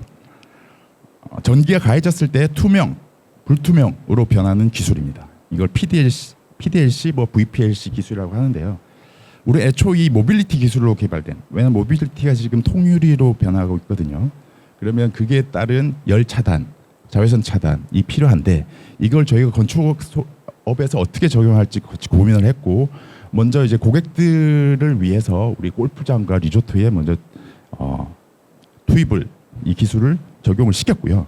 이에 저희가 아파트 고급 옵션 사용으로도 지금 준비를 하고 있습니다. 뭔지 궁금하시죠? 여기 삼성물산 계셔가지고 얘기를 말씀드리겠습니다. 저희가 이게 우리 아파트에 그 신발장과 옷장에 고급 옵션 사양으로 도입하려고 준비를 하고 있습니다. 제일 불쾌한 공간 아니겠습니까? 딱 어디 있는지 확인하고 바로 꺼낼 수 있게 저희가 이 기술을 준비하고, 이래서 이 회사는 지금 작년에 124억 원의 후속 투자를 유치하는 성과를 거두고 고속 성장을 하고 있습니다. 그리고 우리 근로자를 보호하기 위한 다음과 같은 그 웨어러블 로봇, FRT 로보틱스 투자했고요. 이 근골격 보호와 근력 지역 그 지원이 가능합니다. 이게 이제 저희는 안전관리 솔루션으로 도입하려고 준비하고 있는데요. 최근에 이 소방청 통해서 저희 이 산업에 진출을 하고 있습니다. 그리고 여기 있는 이거는 안 돌아가네요. 여기 있는 이 플럭시티는 디지털 트윈 기술인데요. 저희가 이제 현장 근로자들이 의사소통을 안 돼서 이걸 저희 현장을 3D로 구현을 하고 거기에 통합 관제를 하는 기술을 가지고 있는 기업인데, 그 건축 현장을 3D로 구현한 다음에 실시간으로 웨어러블 디바이스를 통해서 그 실시간 위험이 감지되도록 해서 이 외국인 노동자들을 지켜주는 기술을 개발했습니다. 이 현장에서의 소통 부재로 아무리 교육을 시켜도 안 통하더라고요. 그래서 계속 사고가 일어나는 실제 근로자들을 지켜줄 수 있는 기술에 집중했고, 우리가 이 영상을 개발해서 IF 디자인 어워드 금상을 수상했습니다. 그리고 저희가 삶의 가치를 올려주는 기술은 저희 바이루트는 여러분이 들어보셨는지 모르겠지만 개구리밥이라고 하는 워터렌틸로부터 굉장히 순도 높은 단백질을 추출해내는 지금 기술을 이 회사랑 개발을 하고 있고요. 지금 먼저 단백질 바를 저희가 도입해서 계속 먹고 있습니다, 아침마다. 그리고 저희 이제 이 팀은 원격 진로를 지원해주는 솔루션을 가지고 있었는데 시장이 그렇게 열리겠습니까? 저희가 투자 이후에 팁스 사업 통해 개발한 근로자 건강검진 주치 플랫폼을 함께 개발을 했고, 저희 호반그룹이 첫 고객이 되었습니다. 끝. 그래서 호반은 공간을 개선하고 삶의 질을 높여주는 기술에 투자합니다. 여러분들이 저희와 함께 해주시면 여러분들의 삶을 여러분 스스로 개선해 나가실 수 있습니다. 함께 해주죠. 감사합니다. 이것으로 오늘 대한상 ES 경영 프로그램을 마치겠습니다. 감사합니다.